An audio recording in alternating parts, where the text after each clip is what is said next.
నిరీక్షణ prayer house మరియు centre సంఘముల తరపున సత్యస్వరూపియగు ఆత్మే అయిన యేసుక్రీస్తు నామంలో మీ అందరికీ నా శుభాభివందనములు. ఈరోజు దేవుని వాగ్దానం సామెతల గ్రంథం 8వ అధ్యాయం 7వ వచనం.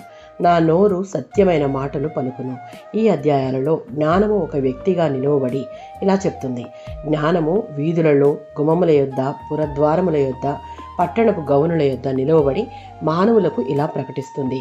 జ్ఞానము లేని వారులారా, జ్ఞానము ఎట్టిదైనది తెలుసుకొనుడి.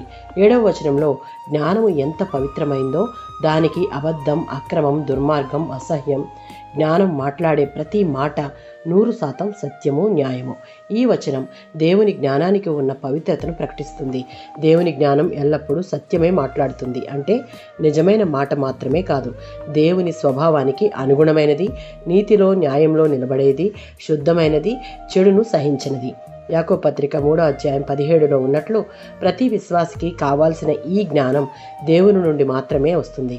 కనుక ఆ జ్ఞానాన్ని పొందుకుంటే దేవుని దృష్టిలో దుర్మార్గం, అన్యాయం, అబద్ధం, మోసం వంటివి దేవునికి అసహ్యమైన వాటి నుండి మనలను మనం రక్షించుకోగలం. 15వ సంకీర్తన 2వ చరణం. దేవుని జ్ఞానం చేత నిలవబడి నడుచుకునే విశ్వాసి జీవితంలో ఏ పరిస్థితిలోనైనా సత్యమే మాట్లాడతాడు. నిజముగానే మాట్లాడువాడే దేవుని సన్నిధిలో నిలుస్తాడు.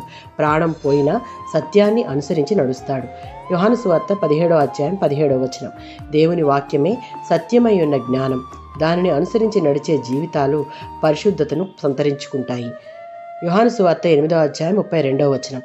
ఈ సత్యమై ఉన్న దేవుని జ్ఞానము మనలను పాపదాస్యము మార్గాల నుండి స్వతంత్రులను చేసి దేవునికిష్టులుగా జీవించే శక్తిని, బలాన్ని ఇస్తుంది. ఆమేన్.